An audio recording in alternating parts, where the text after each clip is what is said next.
अगस्त्य ऋषि के पुत्र और महर्षि अगस्त्य के भाई महर्षि विश्वा ने राक्षस राज सुमाली और ताड़का की पुत्री राजकुमारी केकसी से विवाह किया था। केकसी के 3 पुत्र और 1 पुत्री थी। रावण एक कुंभकर्ण, विभीषण और शूर्पणखा। विश्वा की दूसरी पत्नी ऋषि भारद्वाज की पुत्री इलाविडा थी, जिससे कुबेर का जन्म हुआ था। रावण ने दिति के पुत्र मय की कन्या मंदोदरी से विवाह किया था, जो हेमा नामक अप्सरा के गर्भ से उत्पन्न हुई थी। विरोचन पुत्र बलि की पुत्री वज्र ज्वाला से कुंभकर्ण का और गंधर्व राज महात्मा सेल्यूस की कन्या शर्मा से विभीषण का विवाह हुआ था। भगवान शिव के वरदान के कारण ही मंदोदरी का विवाह रावण से हुआ था। मंदोदरी ने भगवान शंकर से वरदान मांगा था कि उनका पति धरती पर सबसे विद्वान और शक्तिशाली हो।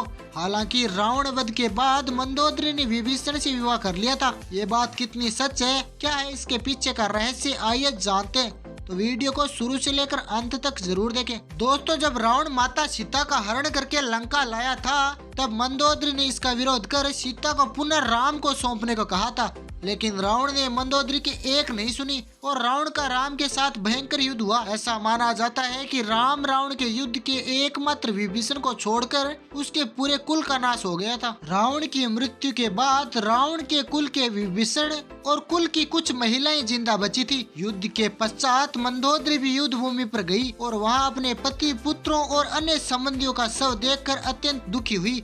फिर उन्होंने प्रभु श्री राम की ओर देखा, जो अलौकिक आभा से युक्त दिखाई दे रहे थे। श्री राम ने लंका के सुखद भविष्य हेतु विभीषण को राजपाट सौंप दिया था। रामायण के अनुसार कहते हैं कि विभीषण के राज्याभिषेक के बाद प्रभु श्री राम ने बहुत ही विनम्रता से मंदोदरी के समक्ष विभीषण से विवाह करने का प्रस्ताव रखा। साथ ही उन्होंने मंदोदरी को यह भी याद दिलाया कि वह अभी लंका की महारानी और अत्यंत बलशाली रावण की विधवा है। कहते हैं कि उस वक्त तो उन्होंने इस प्रस्ताव पर कोई उत्तर नहीं दिया। जब प्रभु श्री राम अपनी पत्नी सीता और भ्राता लक्ष्मण के साथ वापस अयोध्या लौट गए, तब पीछे से मंदोदरी ने खुद को महल में कैद कर लिया और बाहर की दुनिया से अपना संपर्क खत्म कर लिया। कुछ समय बाद वह पुनः अपने महल से निकली और विभीषण से विवाह करने के लिए तैयार हो गई। हालांकि कुछ विद्वानों का मानना है कि इस बात में कोई सच्चाई नहीं है, यह तो मात्र एक मिथ्या धारणा है। लेकिन मंदोदरी के बारे में इस बात पर विश्वास करना थोड़ा मुश्किल है, क्योंकि मंदोदरी एक सती स्त्री थी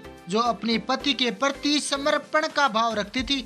ऐसे में मंदोदरी का विभीषण से विवाह करना अपने आप में हैरान करने वाली घटना है। हालांकि रामायण में कई ऐसे अजीब किस्से हैं। यह भी सुनने में आता है कि कुछ समाजों में प्राचीन काल में ऐसा ही प्रचलन था। सुग्रीव ने भी बाली के मारे जाने के बाद उसकी पत्नी तारा से विवाह कर लिया था।